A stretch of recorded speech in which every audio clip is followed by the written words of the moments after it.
Bismillah, assalamualaikum warahmatullahi wabarakatuh. Innal hamdalillah nahmaduhu ta'ala wa nasta'inuhu wa nastaghfiruh wa na'udzu billahi min shururi anfusina wa min sayyiati a'malina. May yahdihillahu fala mudilla lahu wa may yudlilhu fala hadiya lahu. Wa asyhadu an la ilaha illallah wahdahu la syarika lahu wa asyhadu anna Muhammadan abduhu wa rasuluh. Allahumma salli wa sallim wa barik ala nabiyyina Muhammad kama shallaita ala Ibrahim wa ali Ibrahim innaka Hamidum Majid. Allahumma bika asbahna wa bika amsayna wa bika nahya wa bika namut wa ilaika an-nusyur. Asbahna wa asbahal mulku lillahi walhamdulillahi la ilaha illallah wahdahu la syarika lahu, lahul mulku wa lahul hamdu wa ala kulli syai'in qadir. Rabbi nas'aluka khaira ma fi hadzal yawmi wa khaira ma ba'dahu wa na'udzu bika min syarri hadzal yawmi wa syarri ma ba'dahu. Rabbi na'udzu bika minal kasali wa su'il kibari. Rabbi na'udzu bika min 'adzabin fil nar wa 'adzabin fil qabr. Ikhwani fid din wa akhwati fillah, azza wa jazakumullah. Melanjutkan tema kajian kita pada subuh kemarin, yaitu tentang al-ithar. Al-ithar ay yuqaddima ghairuhu ala nafsihi fi an-naf'i lahu wa daf'i anhu wa huwa nihayatul uhwa. Perhatikan ikhwan, yang namanya al-ithar adalah mendahulukan orang lain ya daripada diri sendiri untuk memberikan manfaat kepada orang atau menolak bahaya. Wa huwa nihayatu al-khuhuwa, merupakan puncaknya persaudaraan. Berkata Aisyah radhiyallahu anha, kana Rasulullah ma syabi'a Rasulullah sallallahu alaihi wasallam thalathata ayyamin mutawaliyah. Adalah Rasulullah sallallahu alaihi wasallam selama hidupnya tidak pernah merasakan kenyang 3 hari berturut-turut. Ya. Kata beliau, wala in syi'na la syabi'na. Bukan karena kita enggak mau, bukan karena kita enggak mampu, bisa aja sebenarnya. Walakinnana kunna nu'athiru ala anfusina. Tapi ini semua bisa terjadi karena kami, saya dan juga suamiku Rasulullah Muhammad SAW lebih mengutamakan orang lain daripada kami berdua. Begitulah rumah tangga Rasulullah SAW. Rasulullah ikhwan, kalau diminta apapun yang antum minta, tidak pernah ditolak. Apapun yang antum minta, apapun yang sahabatnya minta, sampai perkara-perkara yang sangat berharga sekali pasti diberi oleh Rasulullah SAW. Dan begitulah Rasulullah SAW. Karena beliau adalah sebaik-baik contoh buat kita, bagi umat, dalam permasalahan al-ithar, ya, mengutamakan orang lain daripada dirinya sendiri. Pada kesempatan yang berbahagia dan berkah ini ikhwan, kembali saya akan menyebutkan satu kisah antara Amirul Mukminin Umar ibnul Khattab dan juga istri tercinta Rasulullah sallallahu alaihi wasallam, Aisyah radhiyallahu anha. Disebutkan oleh Al-Imam Al-Baihaqi dalam kitabnya Sya'bul Iman, dan hadis ini diriwayatkan oleh beliau rahimallahu taala, lamma tu'ina Umar ibnul Khattab. Antum tahu semua kisahnya Umar ibnul Khattab, ketika dia tengah sholat ditikam dari belakang. Ya. Ketika dalam keadaan setengah mati seperti itu, ya, da'a ibnahu Abdullah, dia panggil anaknya Abdullah ibnu Umar radhiyallahu anhuma. Kemudian dikatakan kepada Abdullah anaknya, "Idhhab ila ummil mu'minina Aisyah radhiyallahu anha." Temui Aisyah radhiyallahu anha. Berarti sudah dalam keadaan menjanda. Rasulullah SAW pada saat itu sudah wafat, dan yang menjadi Amirul Mukminin atau khalifah pada saat itu adalah Umar ibn Khattab. Kemudian kata beliau, "Idhhab ila ummil mu'minina Aisyah radhiyallahu anha." Ya. Faqul laha, katakan kepada dia, "Yaqra'u Umar ibn Khattab alaiki salam." Sampaikan kepada Aisyah radhiyallahu anha bahwasanya aku bapakmu Amirul Mukminin Umar ibn Khattab mengucapkan salam kepadanya. Ya. Wasalha, ya, dan minta kepadanya, ya, minta kepadanya an udfana ma'a ashabi. Minta izin kepadanya bahwa nanti saya kalau dikuburkan, dikubur di sebelah bapaknya. Siapa bapaknya? Abu Bakar bin Siddiq, Abu Bakar As-Siddiq. Ya. Permintaan yang cukup berat, ikhwan. Ya. Mungkin menurut antum ini biasa-biasa saja. Masalah kuburan berdampingan atau tidak, oh luar biasa itu, ikhwan. Tidak sembarang. Ya, Rasulullah, Abu Bakar, kemudian Umar yang sekarang ini. Kan seperti itu. Ulama setelahnya siapa? Syekh Ibnu Utsaimin, Syekh bin Bas. Kemudian Syekh Ibnu Utsaimin dan Syekh Muqbil dari Yaman rahimahullah taala. Sama seperti Nabi, Abu Bakar dan Umar. Begitu juga mereka bertiga. Ya. Karena apa, ikhwan? Hadis dari Imam Ahmad, ya, bahwa siksa kubur orang yang berada di sebelah kuburan kita itu berpengaruh kepada kita.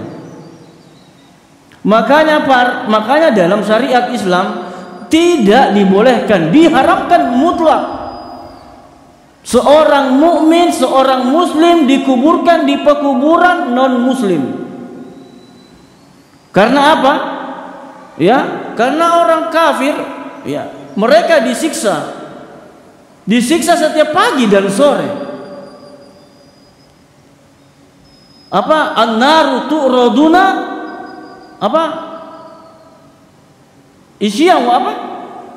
Pokoknya kurang lebih seperti itu. Ya.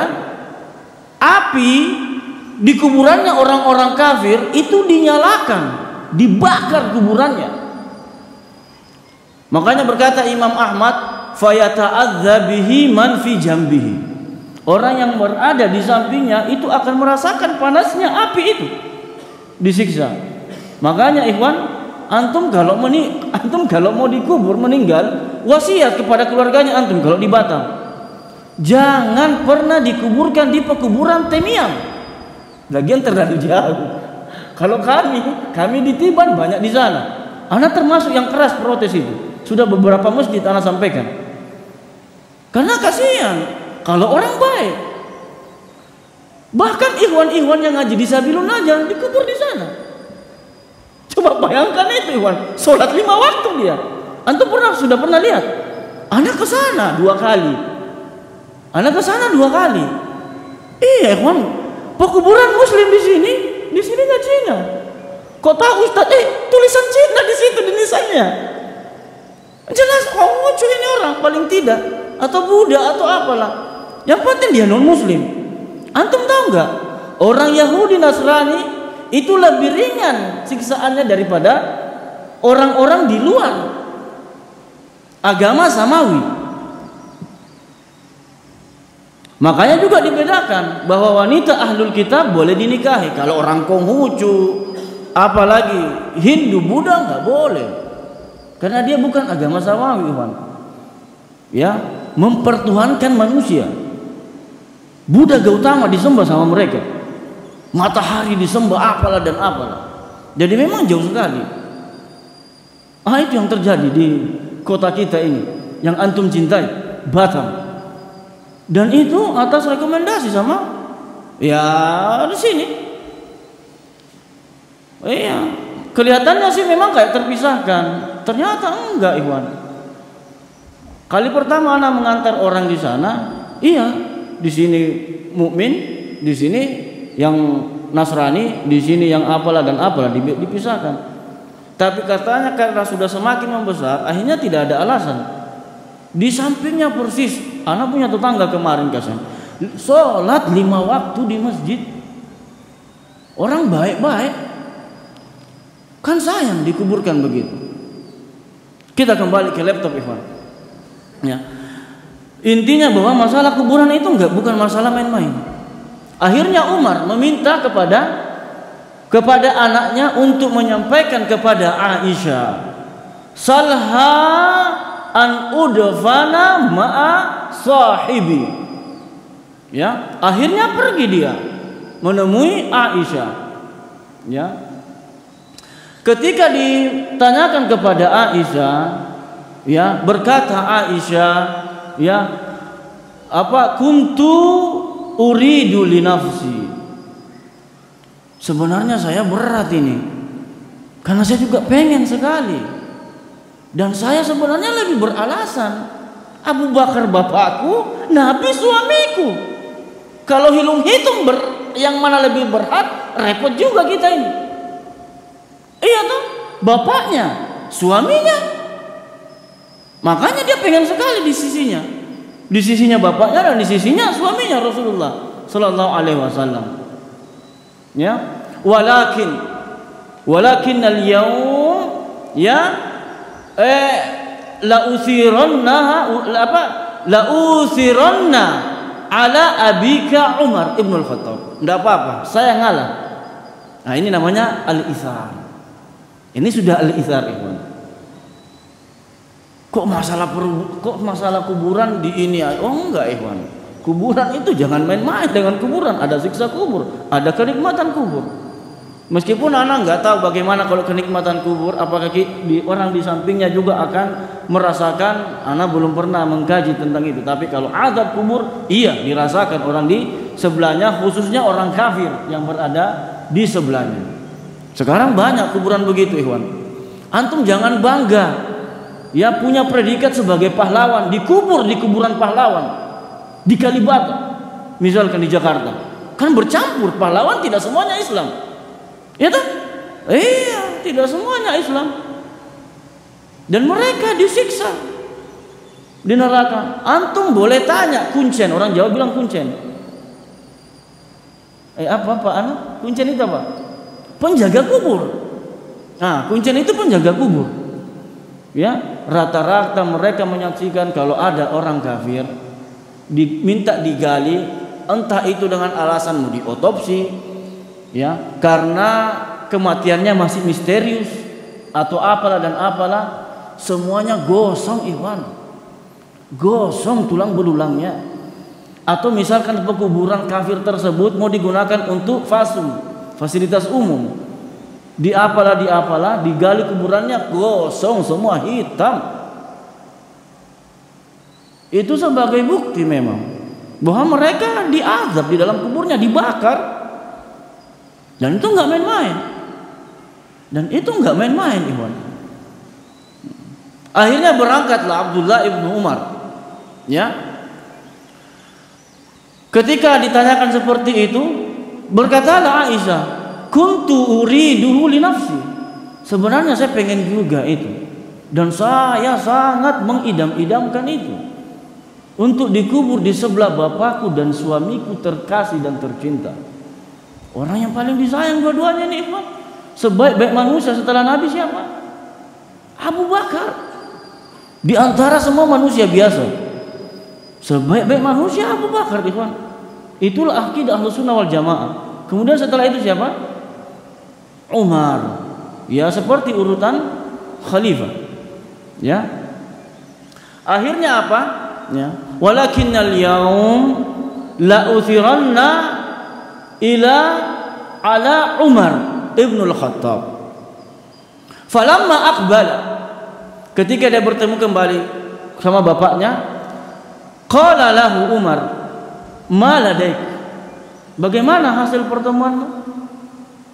Bagaimana hasil negosiasimu sama Aisyah radhiyallahu anha? Qala, disampaikan kepada bapaknya, uzinat laka ya Amirul Mukminin. Alhamdulillah, ya kamu wahai bapakku yang tercinta diperkenankan, diberi izin, ya, untuk kalau misalkan ternyata ajalmu sudah dekat lagi, tidak lama lagi, untuk dikubur di situ. Berkatalah Umar, wallahi laisa syai'un ahammu ilayya min dzalikal mabja'. Demi Allah, ya, saya enggak pernah mengidamkan apa-apa sesuatu kecuali saya dikuburkan di samping situ. Saya enggak pernah tertarik sama apa-apa dah. Cuman itu saja harapan saya, cita-cita saya, idaman saya. Ya. Dikuburkan di sisi Rasulullah, kemudian sahabatku yang mulia Abu Bakar, kemudian aku. Itu aja, tidak ada. Fa idza qubittu, kalau nanti nyawaku dicabut, ya, kalau nyawaku dicabut, fahmiluni thumma sallimu. Kalau nanti saya sudah meninggal dunia, sudah wafat, ya, selesai kalian sholatkan saya, kamu mandikan dan seterusnya, bawa mayatku ke rumahnya Aisyah dulu, jangan langsung ke pekuburan.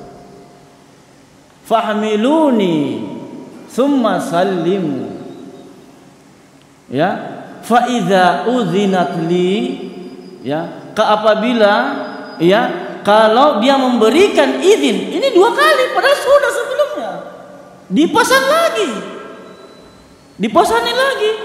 Kalau memang saya benar-benar nanti sudah mati, bawa gotong mayatku dulu ke rumahnya Aisyah, minta izin kepada dia, salam. Kalau diizinkan, ya, fadfanuni, iya, kuburkan saya di situ. Wa illa farudduni ila maqabiril muslimin. Kalau tidak, ya apa mau dikata? Kuburkan saya di pekuburan kaum muslimin yang lain. Begitulah Umar. Perkara-perkara yang mungkin kita sudah jadi mayat, sudah apalah dan apalah. Oh iya, ikhwan, perkara kubur bukan perkara sembarang. Anda mungkin sampai mau meminta izin 2 kali. Dan itulah kerelaan hati dari seorang, besarnya kelapangan jiwa, ya, seorang Aisyah radhiyallahu anha, bahwa yang berjasa di sini adalah Aisyah, bukan Umar. Yang al-ithar di sini, yang mendahulukan orang lain daripada dirinya sendiri di sini adalah Aisyah kepada Umar. Kisah pertama subuh hari ini. Ya, kisah yang kedua, ikhwan, masih tersisa, ikhwan. 5 menit, ya. 5 menit aja, ikhwan. Kisah yang terjadi fi ghazwati Yarmuk, ya, di perang Yarmuk. Disebutkan juga oleh Al-Imam Al-Baihaqi dalam hadisnya di kitab Syu'bal Iman, ya, intalaqa Hudzaifah Al-Adawi, ya, fi ghazwatil Yarmuk, pada perang Yarmuk, yabhathu an ibni ammihi, dia mencari anak pamannya, sepupunya toh, wa ma'ahu syarbatama, dengan membawa segelas air di tangannya. Seolah-olah enteng aja ini air, tapi begitu berarti ini air, ikhwan. Di sini antum bisa melihat nanti bagaimana pengorbanan para sahabat. Bukan cuma hartanya, bukan cuma apanya. Ya. Akhirnya falamma wajadahu, ya, ketika ditemukan sepupunya ini, anak dari pamannya, ditemukan sudah dalam keadaan banyak luka, pingsan. Ya. Faqala lahu uski. Bagaimana? Namanya orang perang, ikhwan. Perang itu capek kita, kayak olahraga toh? Iya. Pokoknya fisik memang. Belum lagi luka-luka apa semuanya, kehausan. Akhirnya dia bilang, mau nggak kamu saya beri minum ini? Ya. Fa asyara ilaihi bil muwafaqah. Ya. Dia mengiyakan dengan isyarat. Yang namanya orang terluka, ikhwan, habis perang, belum capek, lukanya yang parah dan seterusnya. Cuma isyarat saja, iya. Ya. Ketika mau diberikan, sami'a rajulun fi jambihi yaqulu ya. Ketika sudah diberikan air tersebut, ya, belum lagi diminum, dia dengarkan orang merintih kesakitan. Aduh. Ya.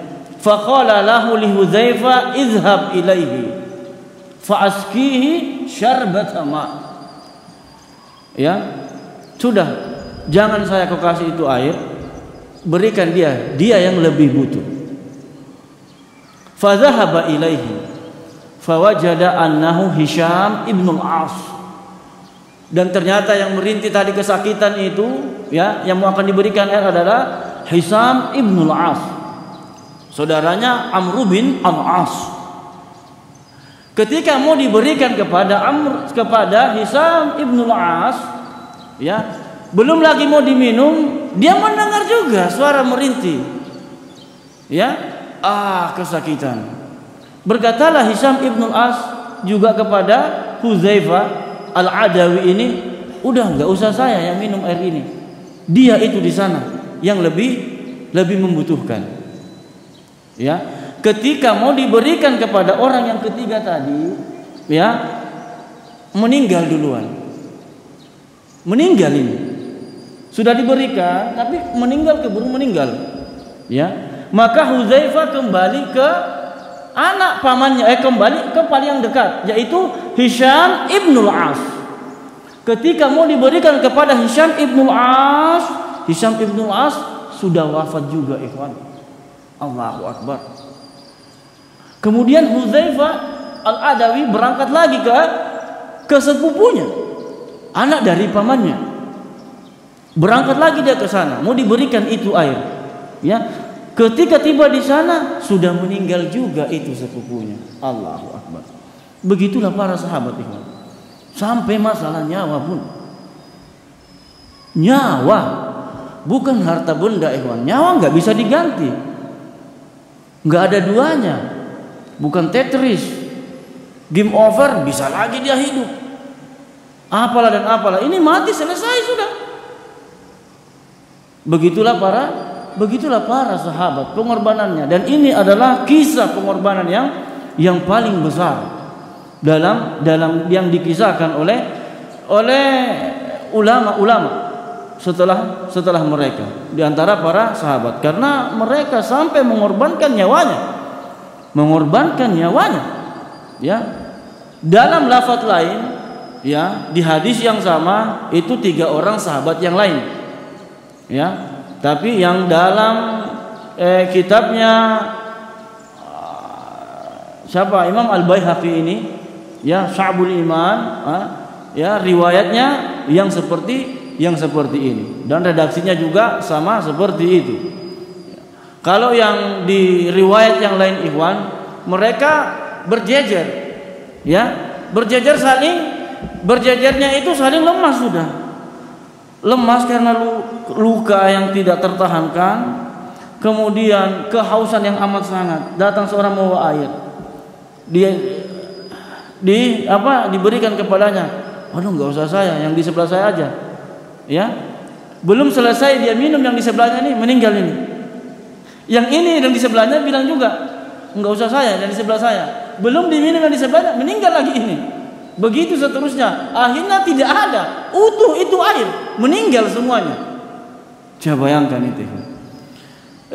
Mungkin sampai di sini. Mudah-mudahan yang sedikit ini bisa memberikan faedah, ya, dan manfaat buat kita. Karena begitulah, kita yang hidup di di dunia yang serba cinta dunia ini, bahwa memang ikhwan mendapatkan al-izhar ya itu susah sekali. Antum cari di mana-mana susah dapat orang seperti itu. Dan mudah-mudahan di Jabal Rahmah ini ada orangnya. Ya. Karena apa ikhwan? Tidaklah seseorang itu saling berkongsi, ya kemudian pecah kongsi kecuali karena dunia.